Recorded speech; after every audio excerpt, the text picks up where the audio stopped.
Tu t'es déjà dit, allez, ce puzzle, je vais le finir ce week-end. Et puis, 3 jours plus tard, il est toujours sur sa table.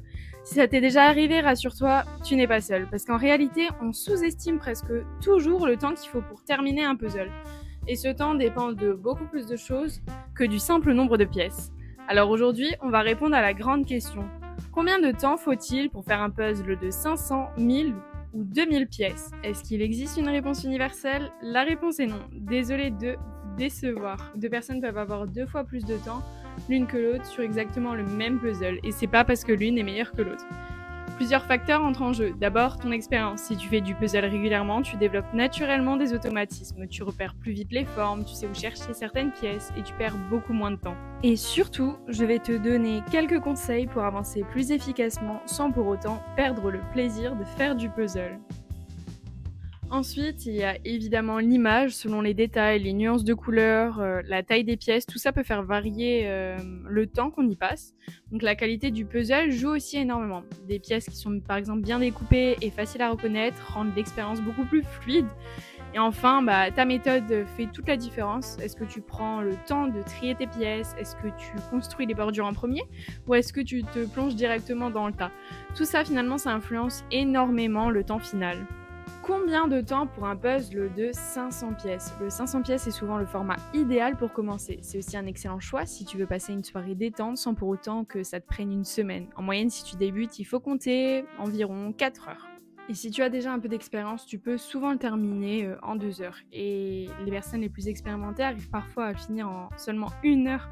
Donc ce format, il est parfait pour découvrir un nouvel illustrateur, par exemple, ou offrir un puzzle ou simplement se faire plaisir sans passer des dizaines d'heures dessus.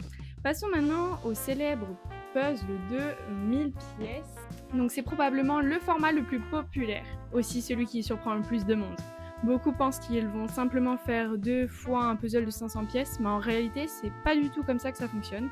Quand tu passes à un 1000 pièces, tu n'as pas seulement plus de pièces, tu as aussi beaucoup plus de pièces qui se ressemblent, des zones qui deviennent plus grandes, des couleurs qui sont plus répétitives et tu dois commencer à vraiment organiser ton travail. Pour un débutant, il faut généralement compter entre 8 heures et 15 heures. Pour un habitué, plutôt entre 5 et 10.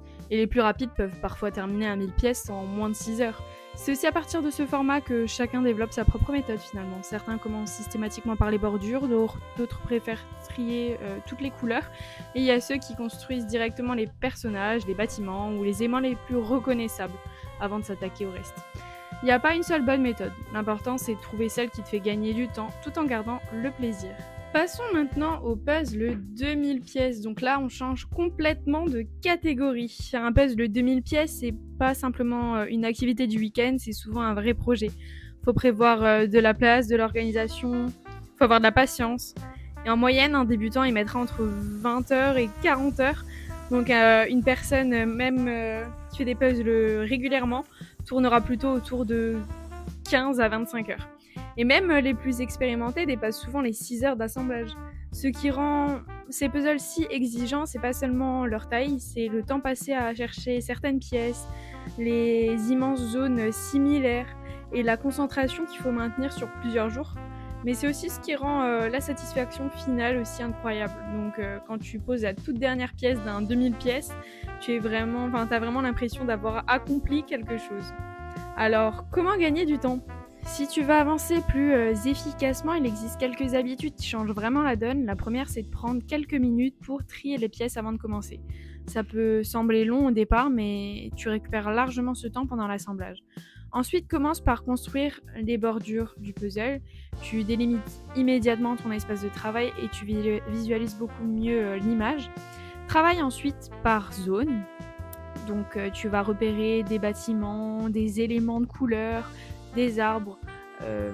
Donc avance morceau par morceau plutôt que de chercher partout en même temps et surtout pense à faire des pauses. Alors ça peut paraître paradoxal, mais après plusieurs heures de puzzle, ton cerveau il fatigue, donc revenir à un regard neuf permet souvent de trouver une pièce en quelques secondes. Alors, quel format est fait pour toi? Si tu veux simplement te détendre pendant une soirée, un 500 pièces est largement suffisant. Si tu cherches le meilleur équilibre entre plaisir, défi et durée, alors pars sur le 1000 pièces. Et si tu veux vraiment du défi, Tu peux partir sur du 2000 pièces et sur puzzle.fr, il y a encore des formats qui montent encore plus haut en termes de nombre de pièces. Donc n'hésite pas à aller faire un petit tour sur puzzle.fr. Bon, au final, tu l'auras bien compris, il n'y a pas de bonne ou de mauvaise durée. Certains adorent battre leur propre record, d'autres préfèrent passer une semaine entière sur le même puzzle avec un petit café, un podcast et quelques heures de calme chaque soir. Et c'est justement ça qui fait toute la magie du puzzle. Donc maintenant que tu sais à peu près combien de temps demande chaque format, dis-moi en commentaire quel est le plus grand puzzle que tu aies terminé et surtout combien de temps il t'a fallu.